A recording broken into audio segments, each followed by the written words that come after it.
All right. Hello, everybody, and everybody out there in virtual land, and hello, audience. How you doing? I think we're going to start up. My name is Jason Mavora. I'm with Prosperity Lending, and this, of course, is Tanya, who you, of course, you know in the office Hey guys, here. how you doing? So today's lecture is going to be about Home is Possible. For everybody that is watching virtually, we're going to have our nice little guide here that we're also going to send you a copy of, and we're going to have an Excel later on. Also, too, in the back, it's our marketing assistant. Her name is Angelique. If anybody wants to do like a one-on-one next week and learn a little bit more about this is virtually as well. You can set up some time with her. For the people that are here in the audience, you can go up after that and schedule with Angelique. For anybody virtually, you can contact us, via email, and we can set something up for you. So also, too, for everybody that's here, we have sandwiches and everything in the back. Please, by all means, grab some lunch, and hopefully you enjoy this, basically.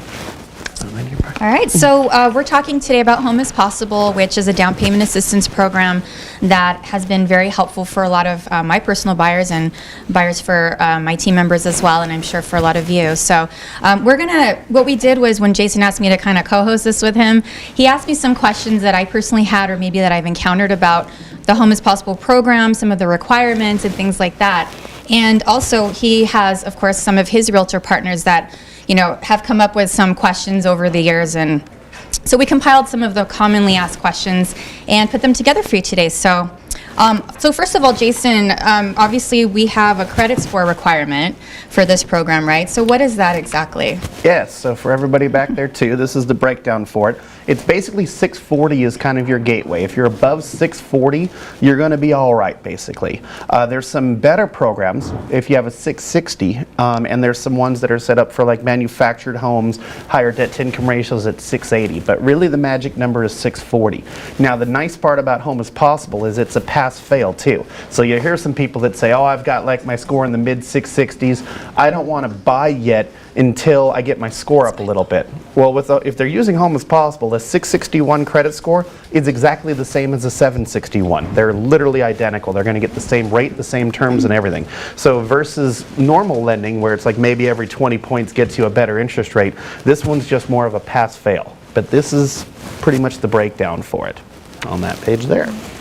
Awesome. And so with this program, typically they have different amounts of down payment that they can receive. So they can get 3%, 4%, or 5%. And so with that, the more money that they borrow, the more money it's going to cost them on the rate. So let's just say, Jason, that they do go with the 5% program. Mm-hmm. Can they get cash back? Like if the down payment's 3%, or 3.5% for FHA, how does that work? So that's the biggest misconception. That's why we put this one up front more than anything, is people hear, okay, well they're getting 5% grant, maybe FHA is 3.5%. Does that mean that our buyer can make money off of this deal? The answer is definitely not. They can never make money on a purchase. Now you can buy extra stuff. You can buy more homeowners insurance, more HOA payments for the month. You can buy 2 years of a home warranty. You can definitely push the money, but the customer can never get money in their pocket. They can't make a profit, basically, for buying a home, is how it works there. Well, thank you. So obviously, like I just said, we have the interest rates vary with the amount of money that they are borrowing. What do those rates look like right now? I know the rates have been going up, so can you give us a little bit of an idea of that? So for everybody, that's the craziest thing. I made this presentation about 2 days ago with Tanya, and the rates were one thing. Then we checked it yesterday. We had a situation come up, and we noticed that they were higher. So I checked them again this morning, since I wanted to get it as updated as possible before the presentation, and they were higher again. They're still very good. Sorry about that. I didn't change it there. They're still very good. But they keep going up every day, basically, and we have no control over these rates. The thing about Home is Possible, whether you go with Prosperity, whether you go with ABC Mortgage, Wells Fargo, it doesn't matter who you go through. We all go to the exact same source for these interest rates. They set their rules, they set their interest rates, and it's their thing. There is no, hey, can we get a little bit of a better rate? If anybody comes to you and says, well, Wells was offering Home is Possible at this, can Prosperity match it? It's just flat out not true, is really it. They make their own rates, and there is no exception subscription base. I asked many years ago with this program, can you do something for me? And their response was quite literally, what don't you understand? These are the rates, basically. So when it comes to debt to income ratio, when it comes to rates, when it comes to anything, fees, they set their own rules, and they can change the rates whenever they feel like. Now, you can lock their interest rates for sure, but with Home is Possible, it's not like a regular loan. We don't have the ability to actually lock the rates ourselves as loan officers. We have to send it to our processors. They have to get the loan approved conditionally, and in most situations have an appraisal back before Home is Possible will even allow the interest rate lock. So if you're saying, hey, we heard that rates are going up, we need this locked as soon as possible, we can do that on a regular loan. We can't do that with Home is Possible. We are quite literally at their mercy. When they tell us that it's locked, that's when it's locked. Now, the good news is it's locked for a long time. I believe they lock either 60 or 70 days, but it is a lengthy process to get it locked versus immediately. But their rates, obviously, they vary. There's some that are set up for VA. The VA one is incredible. It offers either a below market rate, believe it or not right now, I know that you've heard different, but VA below market at this point is 2.75. We used to be in the low 2s and sometimes even almost touching 2s for a brief moment. Now low is 2.75, that's for VA, which seems hard to believe, but I promise you it's creeping even more. They also offer the perfect scenario where if you have a veteran who is also a teacher with Clark County, now that's a big part, it has to be with Clark County, but if you're a registered teacher and a veteran, you can get both. You can get that lower interest rate and you can get the $7,500 grant program. Very nice thing that they do for veterans. For FHA, the ones that have a 660 credit score or better, they get the 2.75% rate with $7,500. And that's FHA only. VA is a much better term than FHA. So if you're like, oh, well, it's the same rate, so it's the same thing. It's not. If they're a veteran, we definitely want to push them that way. But if they're not a veteran, they can get $7,500. There is a 5-year prepayment penalty. We put the prepayment penalty next to all of them. Now, a big thing that originally when Home is Possible came out, for those of us that have been in the industry for a while, originally when this came out, it came out with a very high interest rate, but they had no prepayment penalty. So the thought process was you just get the grant money, you get the higher interest rate, and then you just refinance it 6 months. They're on to that. They changed that a couple of years ago. So they've got prepayment penalties for every single one of these on the terms here. But once you go up to FHA, a little bit more for our non-teachers or non-veterans. The rates are higher, and they base the interest rate based on the grant money. So for instance, like they have a 3.625 interest rate, but you only get 3%, whereas you went all the way to the 5%, the interest rate is more. They do have a first-time home buyers program at a very low rate at 2.875, but that thing comes with a 7-year prepay. So nothing's free in this world, basically. If you think about it, if it's FHA, you're locked into that mortgage insurance forever. So if you have mortgage insurance for 7 years, that lower interest rate is not nearly as attractive. Now, they might, want it. They might say that they have it there, and they might need it in getting that lower interest rate as well. But still, a regular FHA loan is still way more attractive than a grant program one if you're just going with the first-time home buyer. But they do have it out there, and they do give about 2% in grant money, which will help out a little bit. It's just not my favorite because of how long the prepayment penalty is for it. And then in conventional, on the very bottom, those have the highest interest rates. They're definitely pushing this government. You can do conventional, and they still do 5% grant money, but as you see, the interest rates are much, much higher in the conventional ones. Now, they used to be in the high 5s. They've recently brought it back to the 4s, so it's gotten better, but they're still obviously pushing government versus conventional. All right, thank you for that. Sure. And so obviously, like you said, with a government loan or a down payment assistance program, it does cost the borrower some money. So if they don't have the money, then like we were talking about earlier, if they're able to just go straight FHA, maybe get a gift from their, from their family, or maybe just save up money, it's going to be less expensive, right? Oh yeah, you've always heard the expression, there's nothing free in this world, and the grant money is no exception. A lot of people say, well, if they're going to give me that grant money, then I might as well take it, basically. Well, yes and no.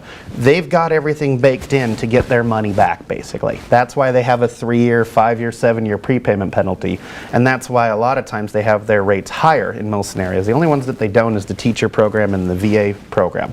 For everybody else, the rates are higher, so that's how they're getting their money back, basically.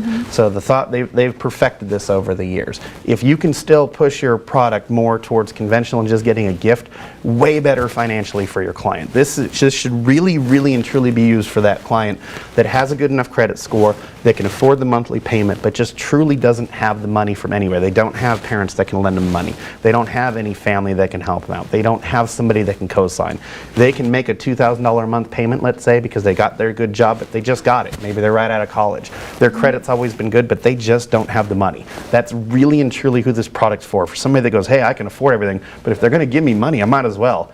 No, you're going to lose money in the long run is the truth of it. It's still better to go the regular ways for sure. Yeah, so definitely with, like you were saying, with the rate being a little higher on these, what kind of fees are we looking at for this program? So there you go, and that's what's obviously on the screen there, is that they're getting their money back. So like you think on an FHA loan, 3.5%, they're getting 5% grant money. Well, these are the things that they're taking back from you. They've got a $275 admin fee, an $80 tax service fee, a $400 funding fee, not to mention the lender's still going to charge their normal fees, and then they have a half-point origination fee on top of everything. So when you're taking out grant money and you're like, oh, we get 5%, you're really kind of getting closer to 4 in most cases. Your loan size and your purchase price is really going to change that, but really and truly, you should almost always take about 1% off that grant money because they got their hand in the cookie jar too, basically.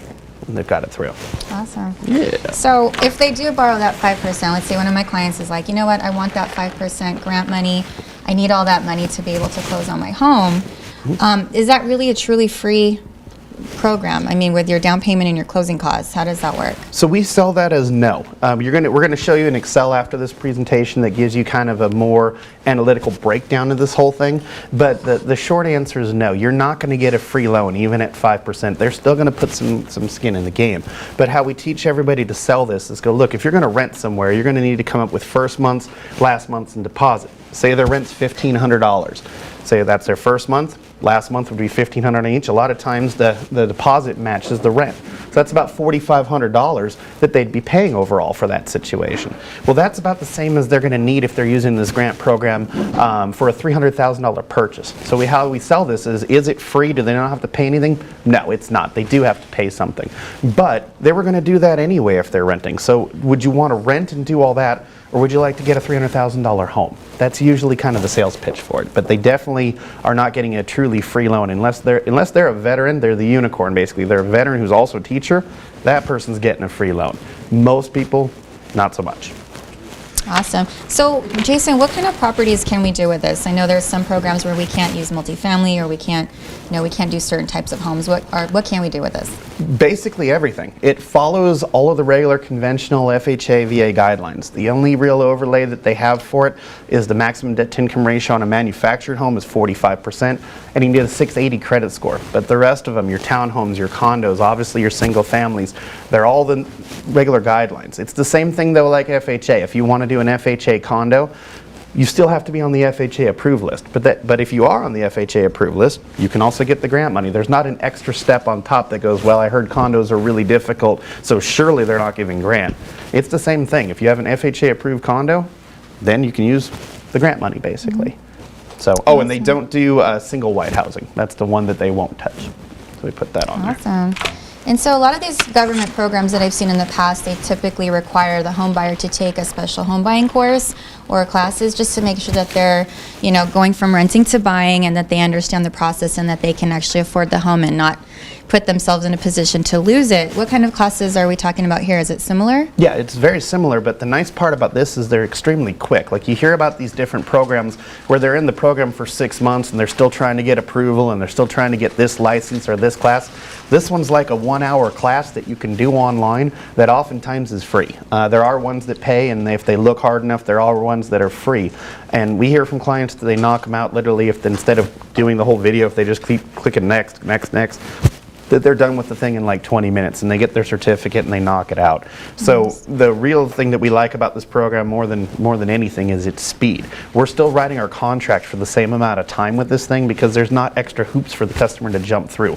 This is quite literally the only hoop they have to jump through is click a link, watch a class, and get a little certificate basically. So it's quite nice, and that's why we listed, this is right off of their webpage for their approved class list. So if you get a copy of the PDF, then you can just click a link, or you can just cut and paste this and send it to your customers.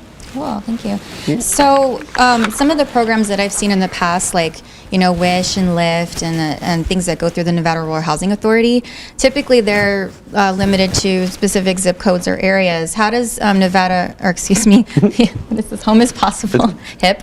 How is that? Is that specific to certain areas, or can we do all of Las Vegas, Nevada? How does that work? There are some programs within What's Possible that are zip code specific, but the majority aren't. The ones that we're talking today, you can literally do in the entire state of Nevada. There are going to be some case specific ones, some USDA ones. Every once in a while, it was very popular last year where they gave away that $20 million where they had the low interest rate and they were giving everybody up to $20,000, but they'd only do impacted areas. They had certain zip codes. Once that grant money ran out, that was restricted. That was gone, basically. So every once in a while, once in a blue moon, they'll have situations like that that come up, and then they'll zip code restrict. But the majority, almost every single thing that we talked about here, you can literally do the entire state of Nevada. That's awesome. So what about flip homes? Usually on an FHA loan, they say that there's a 90-day flip rule. So if someone, let's say an investor has come and purchased a property and they've, you know, renovated it and now they're putting it back on the market, let's say a month later, how does that work? Can Home is Possible fund that with FHA, or how does that work? Definitely can. They're literally piggybacking conventional FHA and VA. So whatever the rule is at the time, like for instance the FHA one you talked about, 90 days for a flip. So if FHA is willing to do it, that means Home is Possible is as well. So the person that's buying the home has to be considered what's called a first-time home buyer usually, but in this one, they've made it a little bit different. Even if the person sold their home and they're moving on to the next one, they can also get grant money too, believe it or not. It used to be, it has to be, oh my gosh, it has to be 3 years since. They're not doing that anymore, and they're just following whatever conventional, like if conventional changes their rules for flips, that means Home is Possible is changing it. But whatever their guidelines are for flip policy is what Home is Possible is going to follow. Well, so to be clear, so if a home was flipped, let's say 30 days ago, they'd still have to wait the 90 days per FHA, correct? Correct. Okay. And FHA is really funky with that. It doesn't mean that we get to close on the 91st day. We have to go in contract on the 91st day and then close after. So that can be a little misleading. A lot of times they go, oh, that means we can just close on day 91. Not exactly. They need to see that case number after the 90 days to be able to make that execute. Okay, awesome. So if we have questions, can we reach out to Home is Possible directly, or how does that work? Do Definitely. they actually answer our questions? Yes and no. They take a while to get back to you. There's no doubt about it, but they do have their website and they've got their phone number. It is, and they also even have a chat feature where you can do instant messaging with them and chat to them. And I'm gonna lie, I've tried to do it many times, and many times I just get no response. I'll email them, sometimes I get no response. So it's just like you said, it's working with a government entity. They get back to you when they get back to you, but if you catch them on a good day, they'll chat with you. If you try to call, that works pretty good, and you can try to email them directly too. They'll take everybody's question. You don't have to have a special license with them for them to take your question. Awesome. So now if we have questions about Home is Possible or any other type of loan, can we call you? Definitely. This is me. I hope you do. That's for sure. That's my contact information, and we'll get that out to you for sure. And then again, like we talked about in the beginning, we're setting up, if you'd like to, one-on-one training for it as well, if you'd like to do that. And we're trying to start that up next week. And then again, that's with Angelique if you'd like to reach out to her. So that's for sure. So what we're going to do is open it up for questions here or online. And then Beta, I didn't know if you can load up the Excel for this one while we're doing the question part. If that's cool. Thank you. So does anybody have any questions? You were that good? Wow. Okay. Alrighty. Well, that obviously. Any virtuals? Any audience questions that you saw? No? Okay. Well, I just wanted to say really quickly, though, that I've actually worked with Jason before. I've known him for several years, and he's very professional. He was in banking before for over 20 years. So, I mean, he's really very, very knowledgeable. I've been in the business myself 17, so I know, like, I've been through my fair share of lenders, and there, I'm sure you guys know too, it is hard to find a good lender who responds to your client, who has actually, you know, structured staff there helping to keep everything organized and efficient. And so if you guys really have any questions, he's such a great resource for you, and he is here in-house. Cool. So if you, sorry. I didn't want to interrupt you. No, you're good. Go ahead. I was just going to ask, what, the interest rate started to climb, do you know what is causing that? Is it going to continue? What's the forecast on that? The magic Sure, sure. Budget question. Everybody wants to know. It's obviously a big one. Now, anybody that's saying if it's going to go up or down is completely speculating. It's just like saying our stock's going to go up and down for sure. If it's my speculation for it, I think it'll continue to go up. It was only a matter of time. Before this whole pandemic, we were in the high 3s, early 4s, and that was about a normal market. And our bond market was just about to start getting hit, basically, when the pandemic started. When that happened, the government immediately stepped in and said we cannot have the bond market crash, and immediately started buying bonds. Anytime the bonds dipped, the government immediately started buying them and inflated them to a level. A normal bond level is anywhere from about 99 to 100, basically. The bonds have been in the 104s to 105s for close to a year now. It's only a matter of time before that inflated number stops and the government stops buying bonds and gives it back to the general market. We're starting to see signs now, that they're going to stop buying, and we're starting to see the 10-year Treasury raise again, which is not a direct correlation, but is something that's an indicator of how the market's going. We're starting to see bonds not being bought, and we're starting to see rates go up. And I'd be extremely surprised if rates don't return to where they were last year in the normal area of the 3.75 to 4.25, which is, again, is still a very good rate. But the hard part about that is that the normal news usually won't catch that until about 3 months, until it's already happened. So we're going to have a lot of customers going, whoever you're using as a lender, XYZ lender, they're totally ripped off. You shouldn't be that. I got an advertisement just the other day that I can get 2.5%, and they just offered me 3.75. They're horrible. Promise you, your lender's not horrible. It's just every single time we're looking, like every day, they're going up right now, and they're probably going to continue there. Best recommendation I can get you to is when you get in contract, when you get your RPA, immediately send it to your lender and say, hey, you've got this. It depends on the company's policy on when they can lock. Some brokers, it takes longer. Some direct lenders can go faster. By the way, we can lock immediately. But I would recommend that you get that thing locked the second you get that contract, and they can't lock you until they get that contract that's signed by both fully executed. Really, to help your clients get that fully executed contract over to your lender as soon as you can right now, especially in these times. So LOCK ASAP. Oh yeah. I highly recommend locking as soon as you possibly can right now. Yeah. That's for sure. Yeah. So cool. Any other questions too before we jump into the last part here? Yeah. Do you have any trouble with condos? With the program?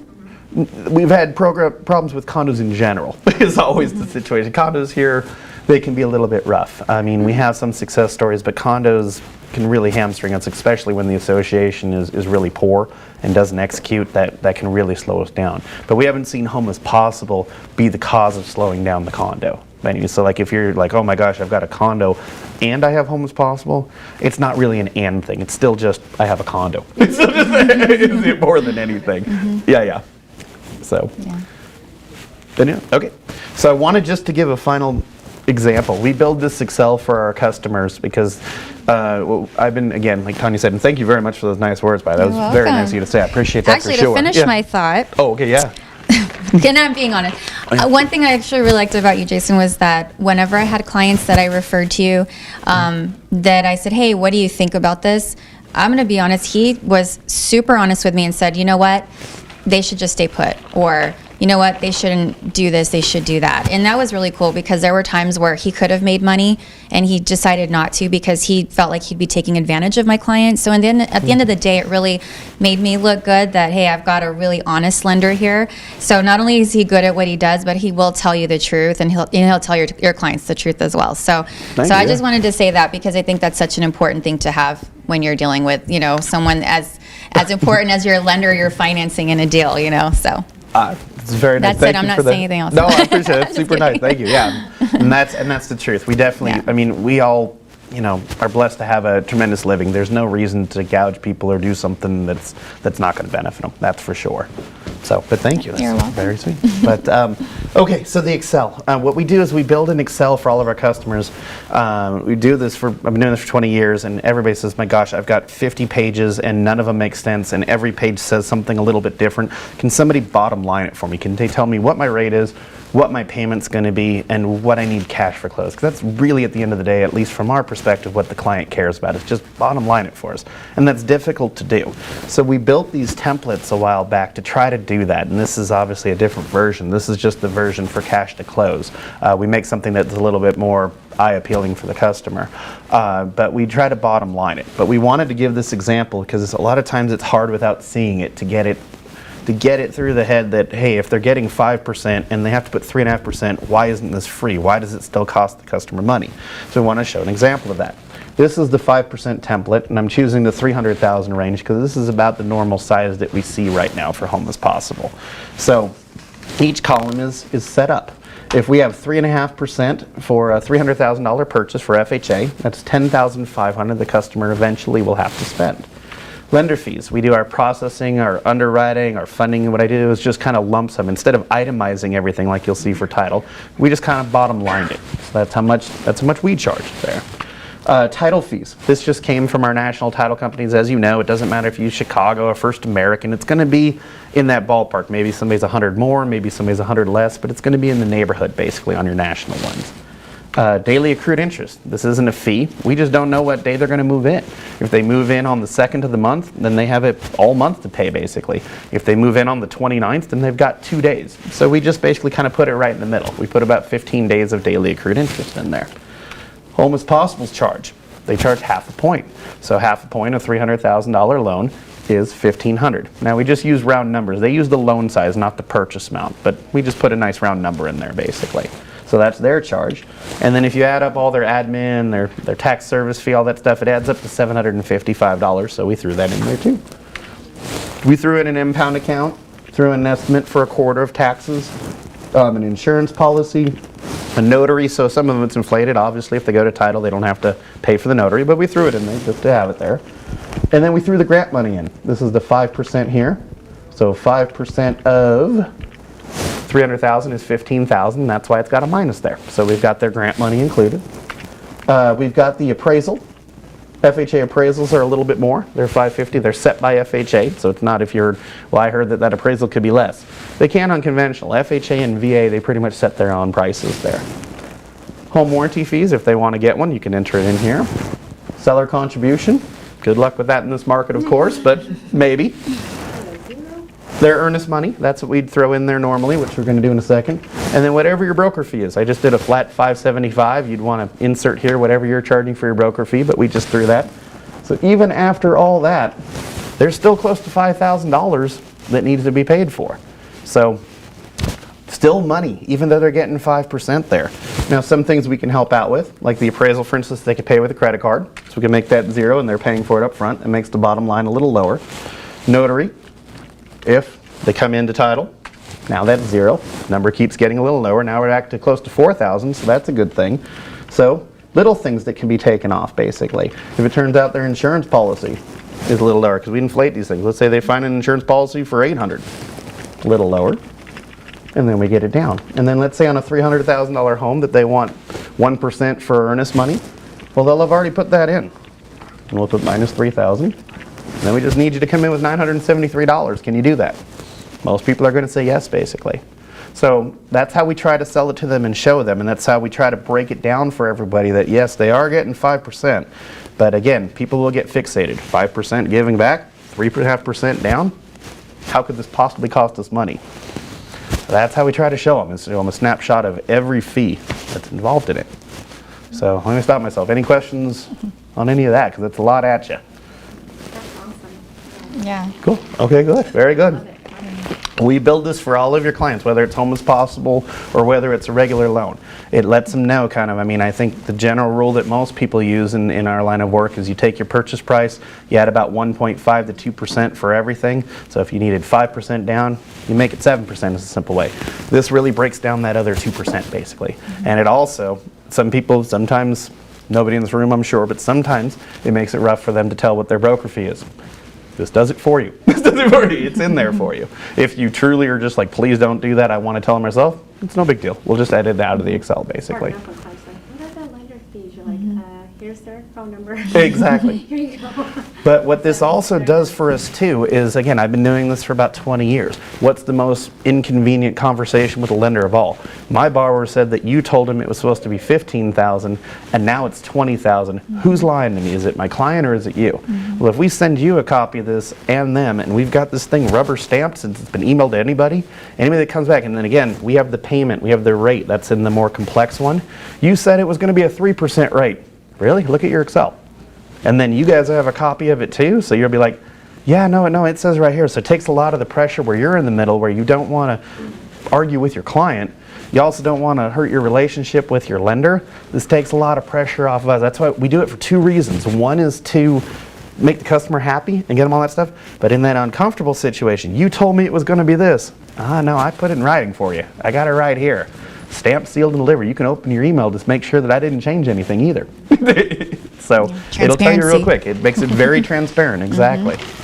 So Yeah, so it could be a great program. I mean, like we were saying, is if FHA is just not an option, and like you said, in this market, I mean, how many of us can really get closing costs? We can't.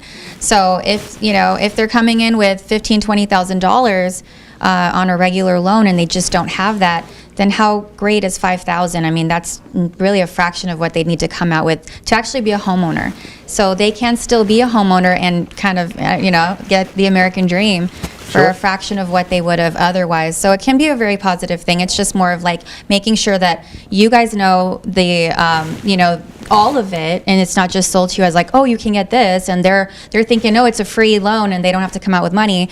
You can be transparent with them and still give them the benefits of home ownership. And like you said, if you're going to rent, you're still going to put first, sometimes last, security, and it's going to cost them the same amount, right, to go and rent a home. And why would you want to do that when you can lock in these amazing rates? So. well, and based on what we were talking about with interest rates too, and our whole situation with how the market is there anybody in this room that thinks that rent's going down? Is there anybody? It doesn't just benefit us because that's what we do for a living. It's just a fact. I mean, anybody who argues that doesn't follow what's going on, basically. If somebody tells me, oh, I don't know, I want to wait, and it's like, okay, well, let me ask you a question. How much were you paying in rent just 2 years ago? That's right. And how much were you paying 2 years before that, right? Where do you think it's going to be in the next 2 years? And does anybody Right? think inflation might be kicking in anytime soon? No, not at all. So those are the questions that I personally ask, and I think it's just kind of puts things into perspective for our clients that kind of goes, okay, yeah, you're right. I should probably just go ahead and lock it down now, so. Yeah. Yeah. So right. that is our entire presentation, unless anybody has any questions. Excellent. Well, great. I'm glad you liked it for sure. And thank you guys for coming. Yeah, and thank thank you so much anybody for who's coming. watching out there in virtual world. We appreciate it. Thanks so much. Thank you. Cool.